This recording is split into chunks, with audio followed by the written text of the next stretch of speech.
నా ధన్యవాదాలు. నూతన సంవత్సర శుభాకాంక్షలు కూడా, అలాగే రాబో సంక్రాంతి శుభాకాంక్షలు కూడా.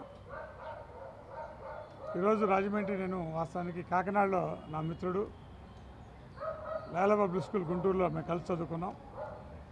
సుబ్బయ్య చౌదరి అని ఐఆర్ఎస్ ఆఫీసర్, ఇన్కమ్ ట్యాక్స్ మన కస్టమ్స్ ఆఫీసరు, వాళ్ళ పాప రిసెప్షన్ నిమిత్తం రావడం జరిగింది.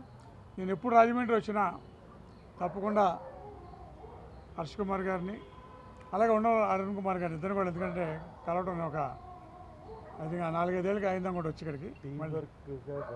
ఎందుకంటే మేమంతా కూడా కలిసి పార్లమెంట్లో మీ అందరికీ తెలిసిన విషయమే, రాజకీయాలకు కూడా లెక్క చేయకుండా, పార్టీని కూడా లెక్క చేయకుండా, మనకి భవిష్యత్తు ఏంటని కూడా లెక్క చేయకుండా రాష్ట్ర ప్రజల కోసం ఆ రోజు సరే అది సాధించామా లేదా వేరే విషయమే, బట్ ప్రజలకు పక్షాన నిలబడి ఆ రోజు అన్ని విధాలు కూడా పోరాటం చేయడం జరిగింది.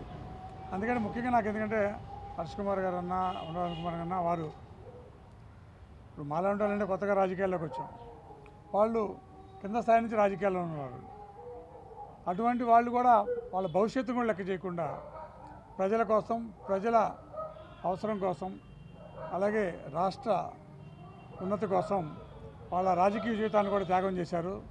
నమ్ముకున్న పార్టీని అంటే ఆ పార్టీలో పుట్టి పెరిగారు వాళ్ళు, అయినా కూడా ఆ పార్టీ ఒక నిర్ణయాన్ని వ్యతిరేకిస్తూ మా భవిష్యత్తు లేకపోయినా పర్వాలేదు, ప్రజలకు భవిష్యత్తు ఉండాలని చెప్పి కొట్లాడిన వాళ్ళు కాబట్టి వాళ్ళంటే నాకు అనలేని ప్రేమ, అనురాగం కూడా.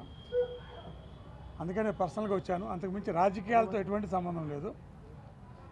వాళ్ళు రాజకీయాల్లో కొనసాగాలని, మంచి పదవులకు వెళ్ళాలని మటుకు నాకు ఆకాంక్ష ఎప్పుడు ఉంటుంది. సో అందుకని దాని గురించే ఒకసారి వచ్చి కుటుంబ సభ్యులతో పలకరిద్దామని వచ్చాను. నేను అసలు రాజకీయాల్లో వచ్చే సమస్య లేదు, మళ్ళీ పోటీ చేసే సమస్య లేదు. అది మటుకు ఆ రోజు 2009లో చెప్పాను, నేను రాష్ట్ర విభజన జరిగితే నేను రాజకీయాల్లో రాను, ఉండనని చెప్పాను. దాన్ని కట్టుబడే 14లో తప్పుకున్నాను. నేను తప్పుకున్నా కూడా హర్ష కుమార్ ఏ పార్టీలో పోటీ చేసినా హర్ష కుమార్కి నా మద్దతు ఉందని తెలియజేశాను. అలాగే ఇప్పుడు కూడా చెప్తాను, హర్ష కుమార్, అరుణ్ కుమార్ ఎక్కడ పోటీ చేసినా, ఏ పార్టీ అయినా, ఏ నియోజకవర్గం అయినా సంబంధం లేదు, వాళ్ళకి వ్యక్తిగతంగా నా మద్దతు ఇప్పుడు ఉంటుంది.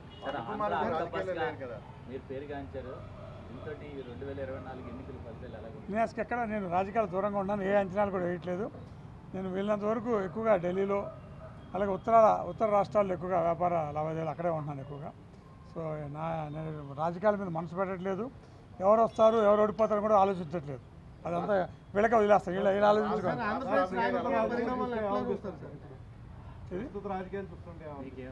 ఏముంటుంది రాజకీయాలు ఏముంది, కొత్త ఏం కాదు కదా. మరి ఎప్పుడు పోటీ ఉంటుంది. ఒకప్పుడేమో జాతీయ పార్టీకి ప్రాంతీయ పార్టీకి పోటీ ఉండేది, ఇప్పుడు ప్రాంతీయ పార్టీల మధ్యన పోటీ ఉంటుంది. సో న్యాచురల్గా జాతీయ పార్టీకి ప్రాంతీయ పార్టీకి పోటీ ఉన్నప్పుడు ఒకలాగా ఉంటుంది, ప్రాంతీయ పార్టీల మీద పోటీ ఉన్నప్పుడు మనం తమిళనాడులో చూసాం కదా. సో ఆ యొక్క పోరాటం కొంత డిఫరెంట్గా ఉంటుంది.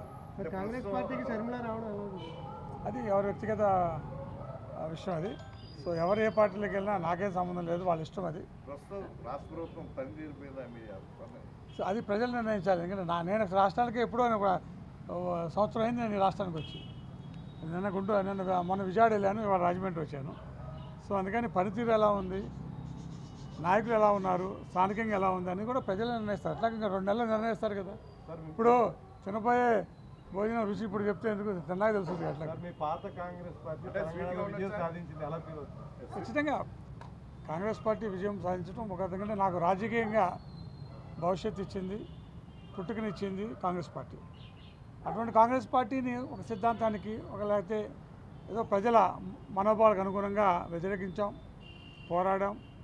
బట్ ఎప్పుడు మా మనసులో ఎప్పుడు ఉంటుంది కాంగ్రెస్ పార్టీ బాగుంటే మంచిది. ఎందుకంటే అది 120 ఏళ్ల చరిత్ర గల పార్టీ. ముఖ్యంగా నేను జాతీయ పార్టీలు బలంగా ఉండాలని కోరుకునే వ్యక్తి. నేను ఎట్లా చూడదు సార్ వచ్చే ఎన్నికలకి ఎన్డీఏ కానీ యూపీఏ ఇండియా కూటమి పరిణామం అది అన్నీ కూడా మీరు చూస్తారు కదా 2 నెలలు అట్లాగు. ఎందుకంటే నేను రాజకీయంగా నేను ఏ పక్షాన్ని మారుతున్న సబబు కాదు, రాజకీయాలు దూరంగా ఉన్నాను కాబట్టి. సార్ ఇప్పుడు రాష్ట్ర విభజన జరిగిన తర్వాత మళ్ళీ కాంగ్రెస్ పార్టీకి ఆంధ్రాలో ఏమన్నా ప్రయోజనం ఉంటుందా? అది ఇంకా ప్రజలు నిర్ణయించాలి, అలాగే నాయకత్వం నిర్ణయించాలి. నాయకత్వం చేపట్టే కార్యక్రమాలు నిర్ణయిస్తాయి. నాయకత్వం చేపట్టే అసలుకి అవకాశం ఉందా లేదా అనేది పక్కన పెట్టండి. నాకుగా రాజకీయాలు రావాలన్న ఆలోచన లేదు, అలాగే పోటీ చేయాలన్న ఆలోచన లేదు. దానికి మటుకు నేను కట్టుబడతాను. Okay, thank you. అది ప్రజలు నిర్ణయిస్తారు. Thank you. ఓనర్స్ ఏమో ప్రకాష్ నగర్ సొసైటీ మనకి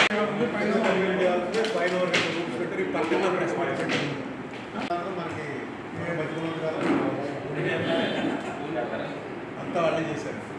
మెయింటెనెన్స్ కూడా ఆయన అశోక్ కుమార్ జైలు కూర్చోండి.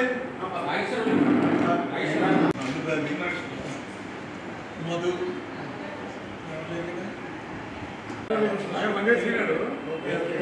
తమ్ముడు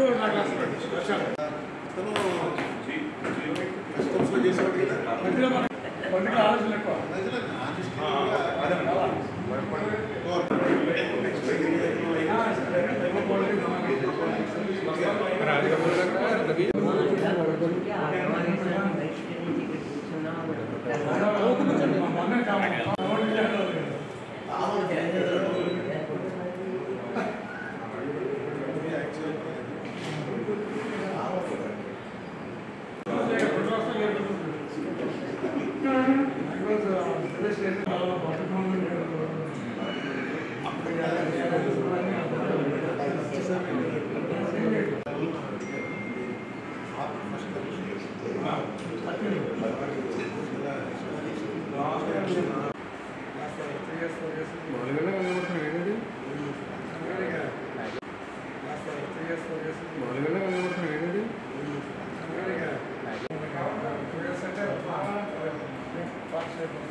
సురేష్ గారు అపార్ట్మెంట్